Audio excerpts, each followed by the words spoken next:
Yo guys, Punkrat with another video. This one's going to cover the most important things to do once you reach endgame on your fresh level 60 vanilla character. Let's get it. So, you grinded all the way to level 60 in Classic. What a journey it was. You met friends, made enemies, and conquered demanding challenges along the way. But in reality, your journey has just begun. The true challenge now awaits you. In order to rise up to those challenges, however, you'll need to be prepared.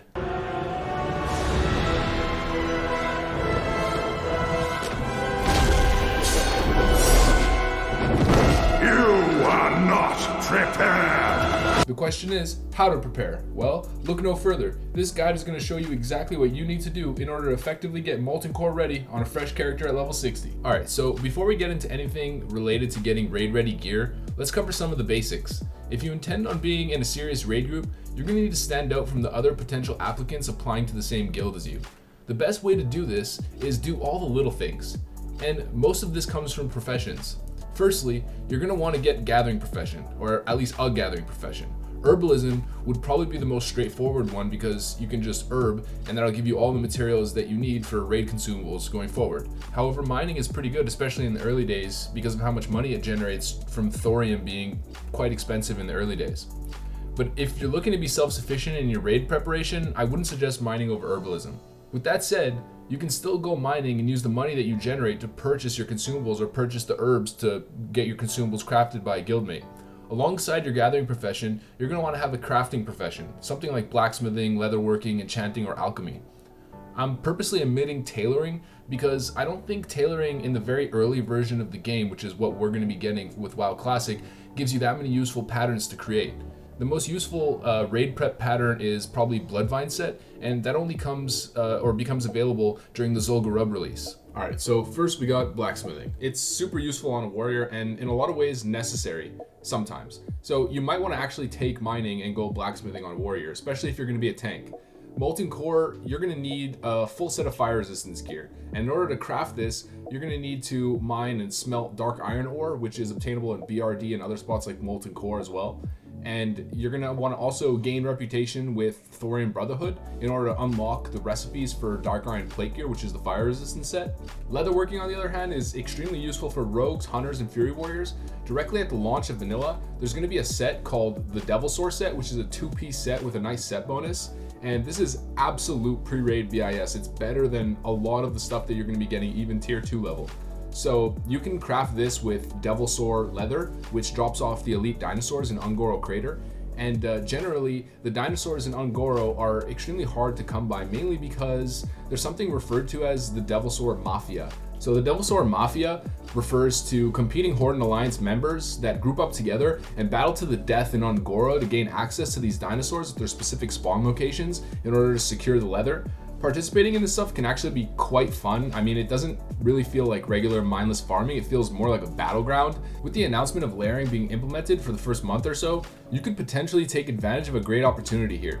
If you hit high levels quite fast, you can form a group of guildies or friends, like-minded individuals, whatever, force yourself onto a lesser populated layer on your server, and absolutely dominate the Devil Sword stock on your server.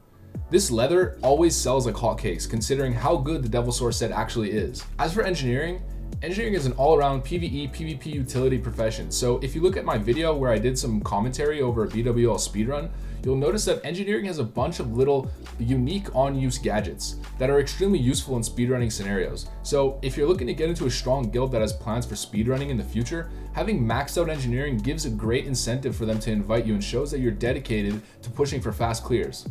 A lot of the times, you can get away with going engineering and using other means to make gold in order to buy your Devil Sword set or your Dark Iron Plate set or whatever. So at the end of the day, you can do whatever you want as long as you're generating gold. Enchanting is pretty self-explanatory. Most vanilla guilds that I've applied to over the years have always put so much emphasis on enchanted gear. And when I'm leading a raid guild, it's always one of the first things that I look for when looking for potential applicants.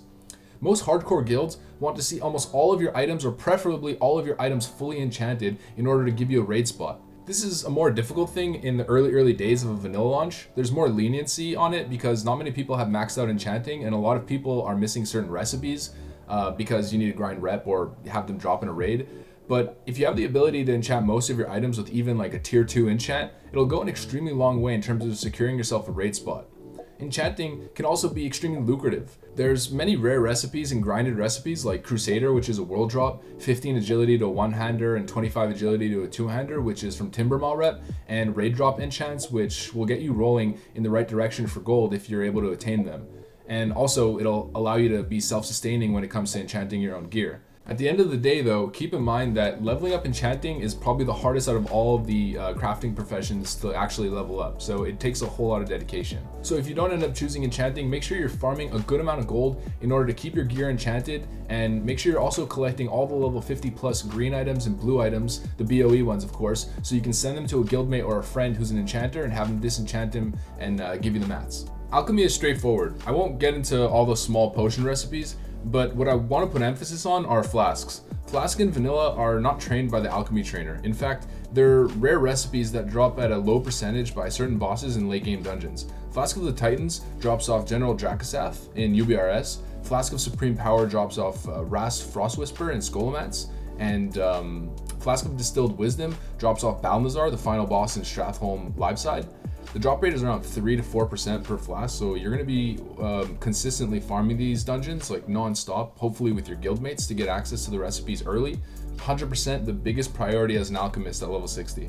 Also keep in mind that in order to make a flask in vanilla, you need to be stationed at an alchemy lab. There's 2 locations for this in the game. One's in Blackwing Lair where the goblins are at, and another one's in Scholomance where Rast Frostwhisper is, the boss that you killed for Supreme Power. Oh, and level up first aid and possibly cooking, because first aid is always used in raids on mechanics where healers need to save mana or there's downtime and you could just heal yourself. There's no reason for a healer to have to waste his mana on you.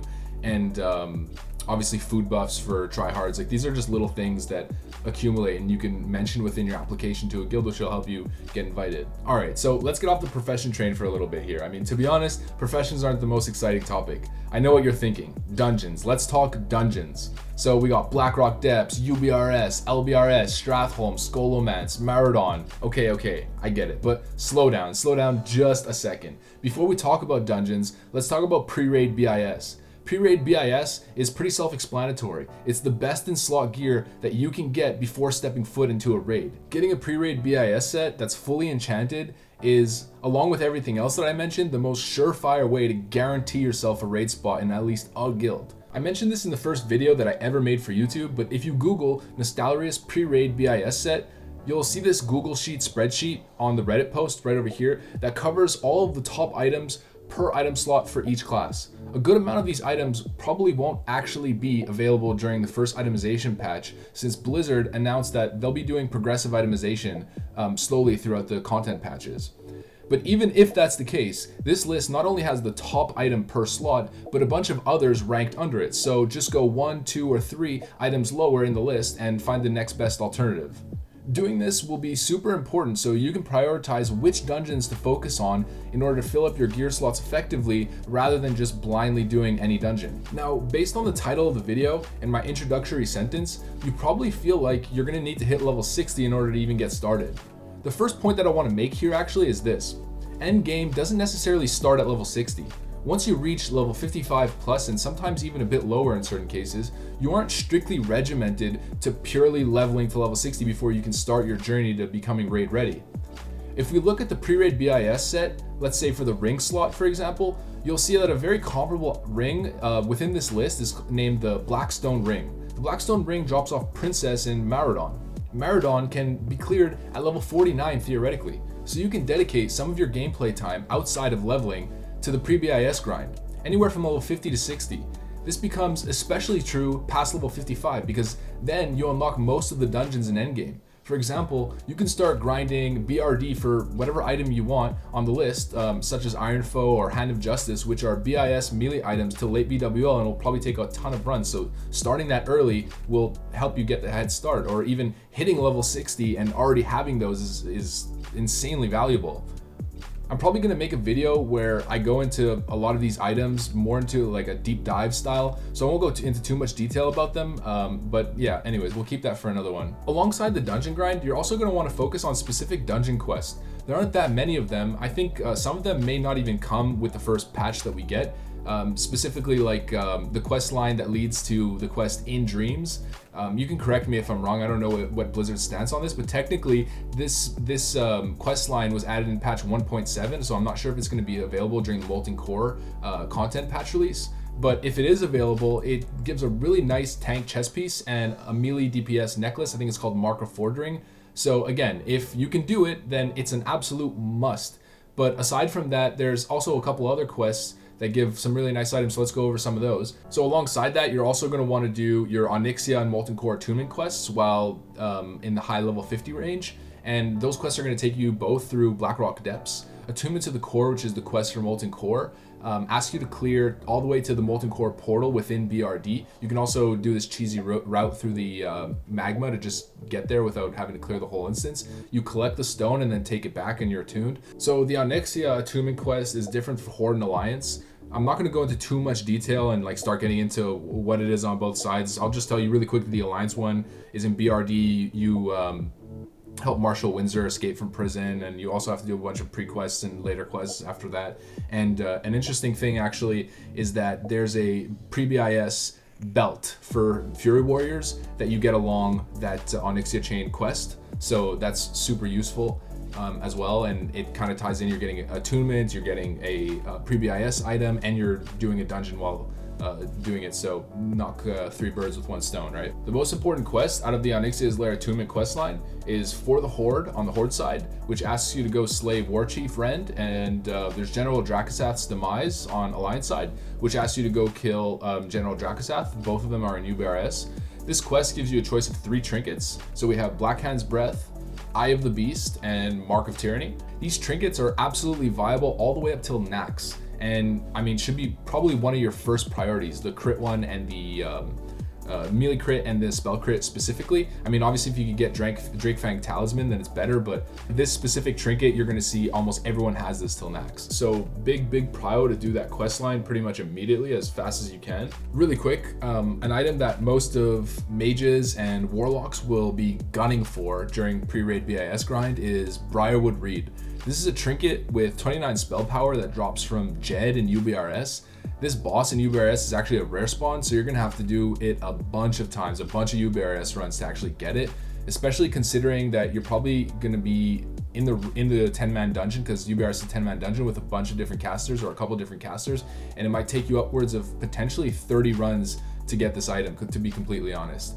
And it's one of the reasons why I'm staying away from mages specifically this time around in vanilla, is just the loot grind is so real and the competition for loot makes it even worse. But I digress. I mean, point is, this item will last you till late BWL, until Neltharion's tier pretty much, and it's one of the items that you should focus on right away if you're tryhard. But in general, take a look at the list, go through it as effectively as possible, picking out items you want to build around, get a set, and then focus on these sort of items and like hard farming them to finish off your set. And also the boss, before this, there's the fire boss, I forget his name, I'll post it here, in UBRS, drops True Strike shoulders for melee, and these shoulders are incredibly good. I mean, these will again last you till pretty much AQ40. One thing you're going to want to do as a melee once near level 60 is get this dropped quest item in Winterspring, which allows you to start picking up this consumable that drops straight off the furbolgs there. It's called Winterfall Firewater, which gives you 35 attack power for 20 minutes and makes you grow in size, so it's pretty cool. There's also Juju power buffs that you can get from the Winterfall Echo quest,